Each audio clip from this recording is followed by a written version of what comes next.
Cuckoo, my name is Emma. Today, we'll figure out what all the coaches and business trainers forgot to tell us, why doesn't it work for many, but some succeed, how to become successful and rich. Every person in this world wants to become rich, successful, and to realize their full potential. But it's important to understand one simple truth. We all start from different conditions. We are born in different countries, into different families, and into different economic and political circumstances. Each of us has our own level of opportunities, our own path, and our own chances. That is why today, I want to speak as honestly and realistically as possible, without illusions or fairy tales, about how success is actually formed, and why some people achieve wealth more easily, while others have to work much longer and harder to reach it. Let's start from the very beginning. The first and most important factor is your parents, and even your ancestors, your grandparents and their environment. This is the foundation that largely determines your starting point in life. Yes, there are exceptions, stories of people who rise from nothing and become incredibly successful, but let's be honest, such cases are extremely rare. It's like one chance in millions. So we won't rely on exceptions. We will talk about reality. And the reality is this. Numerous studies show that around 80% of successful and wealthy people grew up in families where the parents were educated, intellectually developed, and socially active. They could have been scientists, professionals, politicians, journalists, or simply people with a high level of thinking and education. Such parents give their children not only a material foundation, but more importantly, a mindset, an environment, and an understanding of life. A child from such a family starts several steps ahead. They have a broader worldview, higher self-confidence, and more opportunities. That is why it is so difficult to become successful if a person did not have such a start. But this is not a sentence. It simply means you will have to work harder and more consciously. Now let's move to the second important factor, upbringing. Not only who your parents were matters, but also how they raised you, how they communicated with you, and what place you had in the family.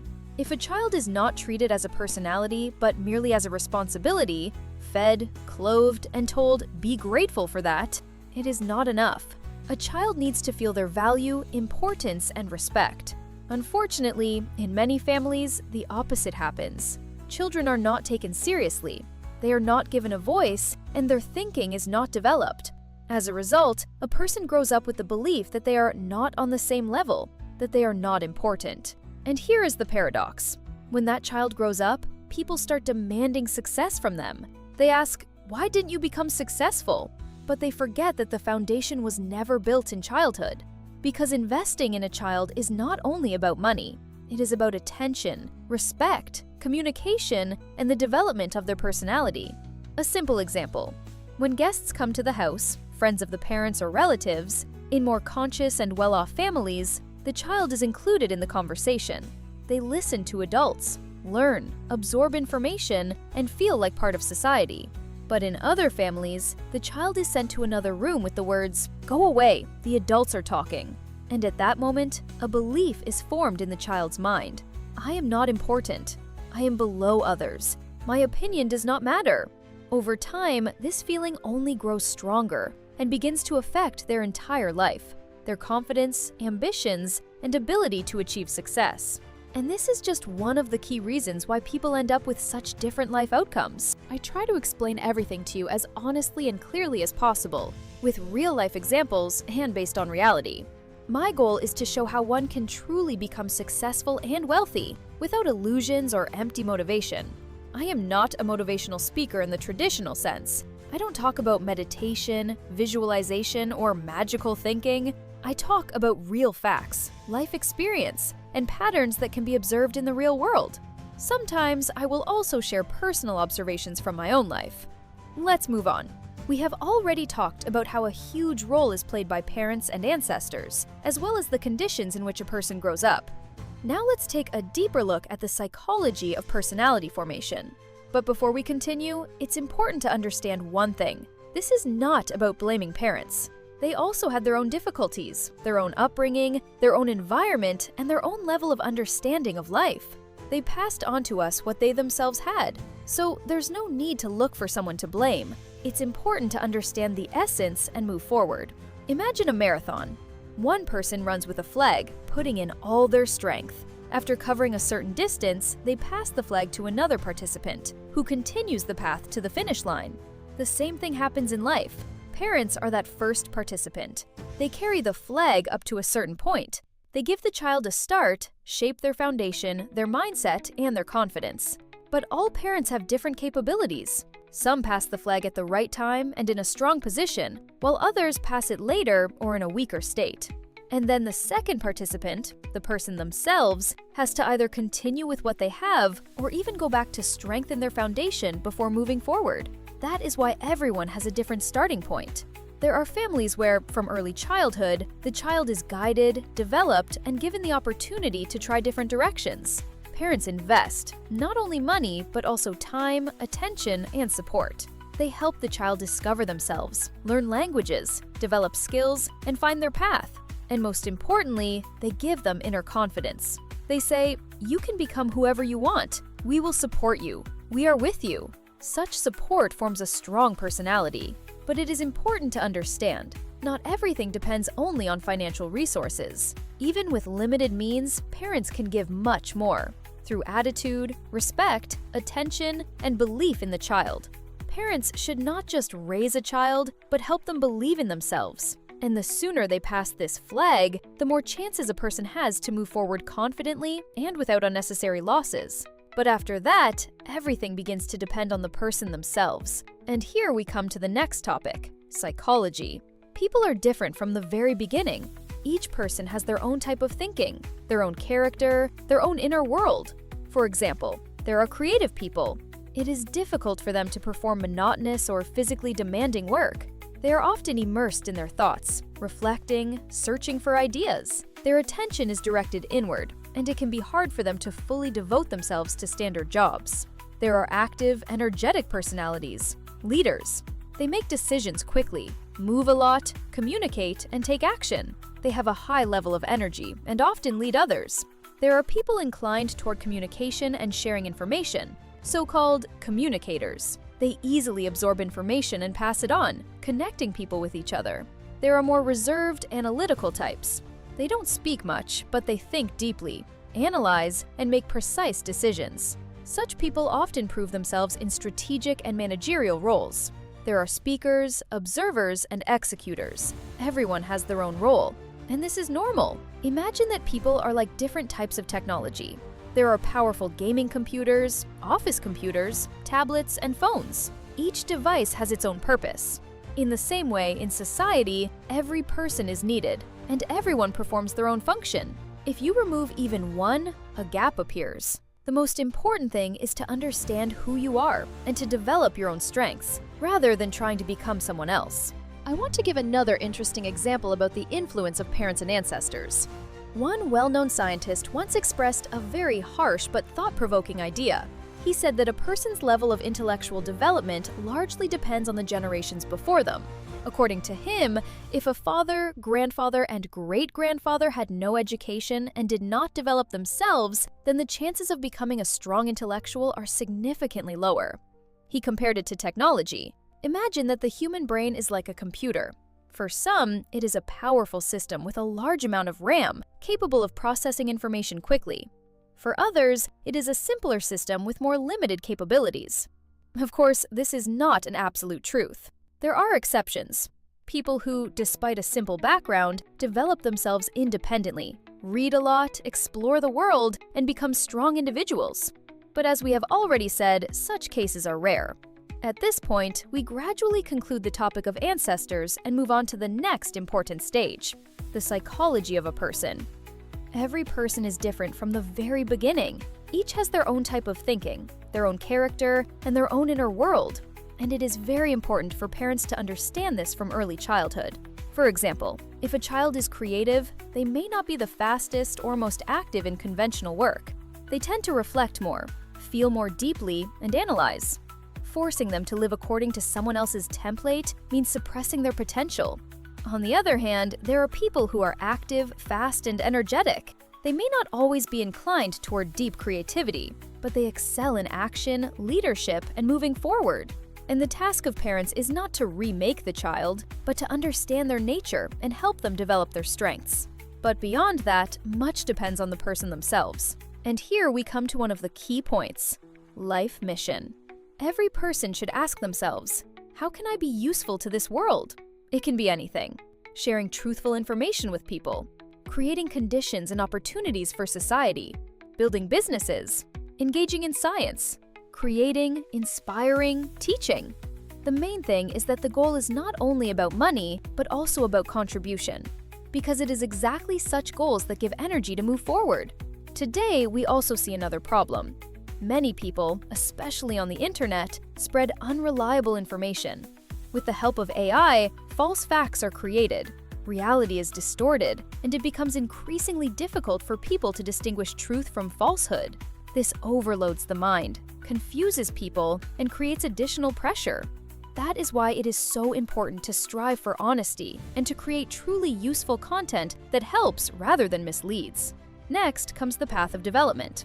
Any big goal must be broken down into small steps. It is impossible to reach the SRASU, but it is possible to move toward it gradually, day by day.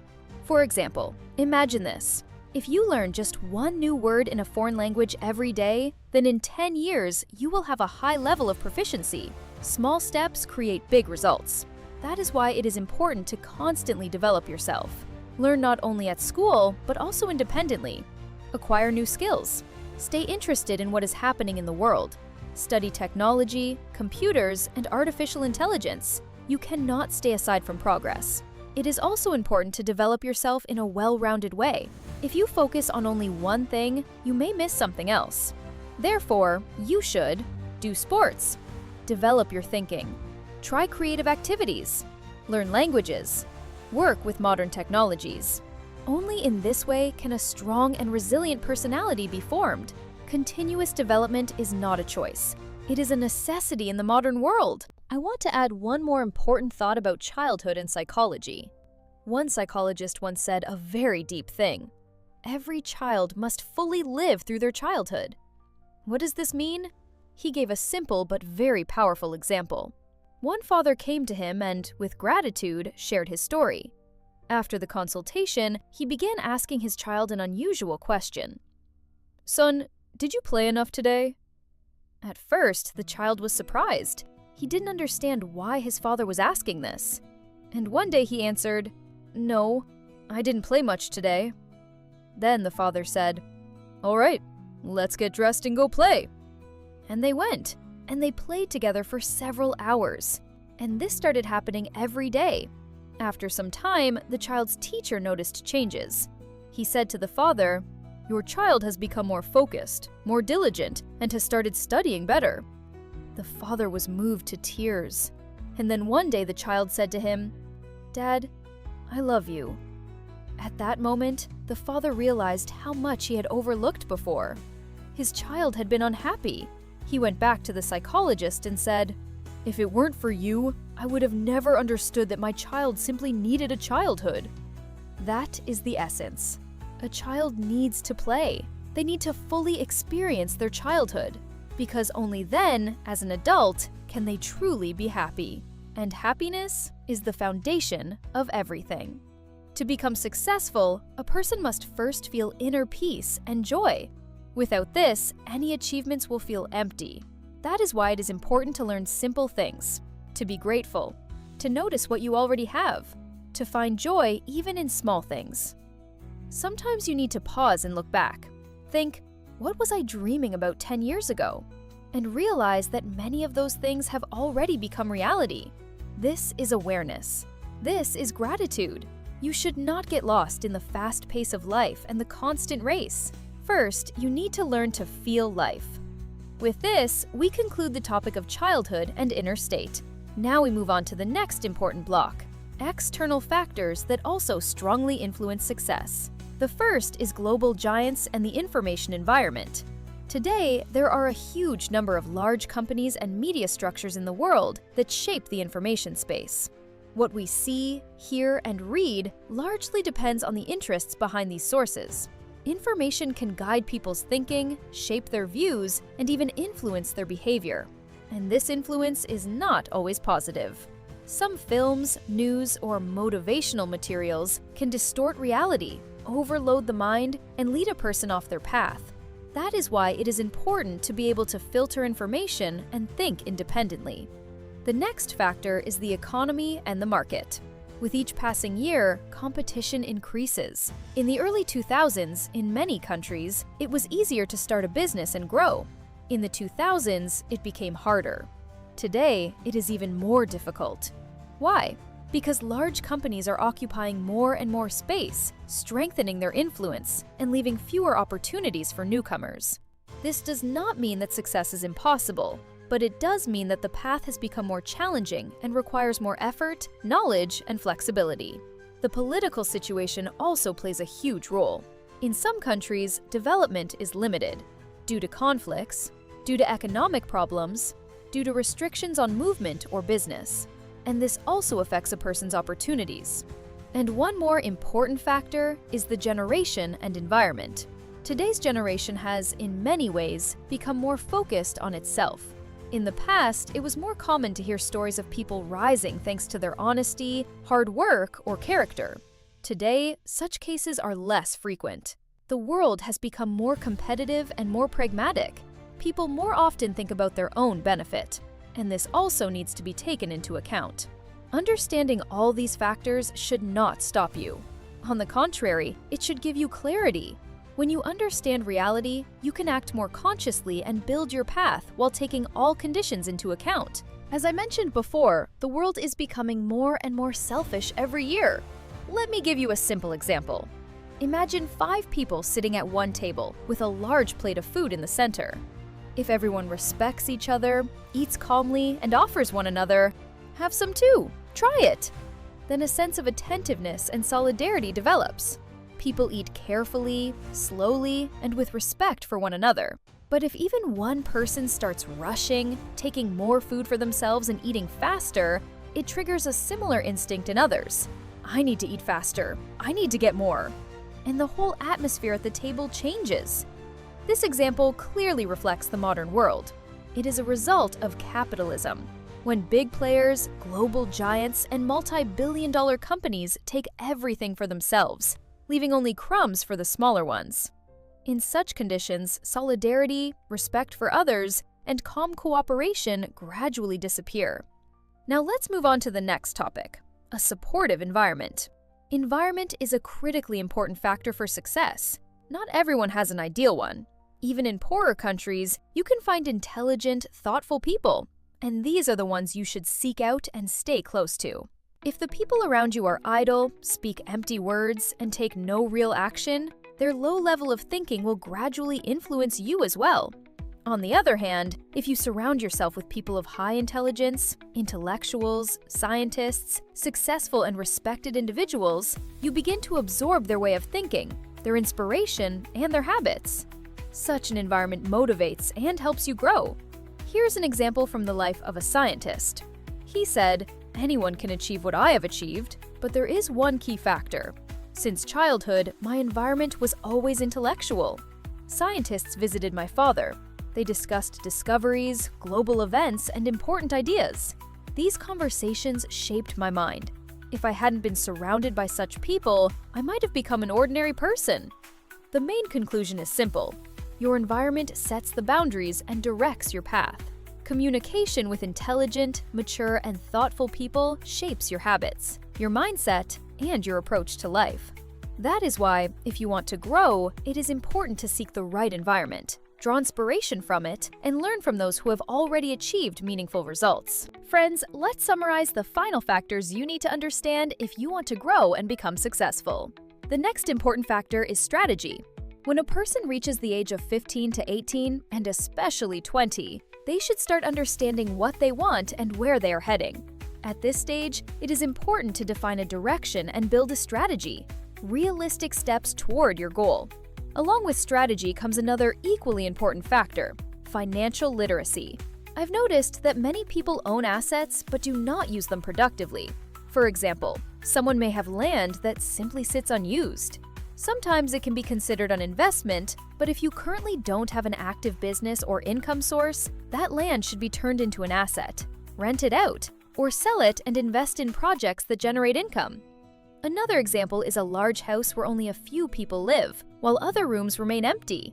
Such a resource can be optimized. Sell the excess space and invest the money into yourself, your business, education, content creation, or something that will bring income in the future. It's important to understand that investing does not mean risking everything at once. You should start with low-risk steps and gradually scale up when you have financial stability and experience. If something doesn't work out, you should still gain a lesson, a skill, and experience. That is also valuable. The main idea is this: everything you have that does not bring value should be turned into a resource. Any asset that is idle should start working for you. This is financial literacy, the ability to see opportunities, use them strategically, and maintain balance. And one more important piece of advice: patience and consistency. Don't change your goals too often. Move toward your strategy step by step, gradually and systematically. That is how sustainable results are achieved. With this, we conclude the main factors of success in this video. Write in the comments what is working for you, what isn't, and what questions you still have. In the next videos, we will discuss other useful topics that will help you grow and develop. Subscribe, like the video, and stay with us. Good luck to everyone!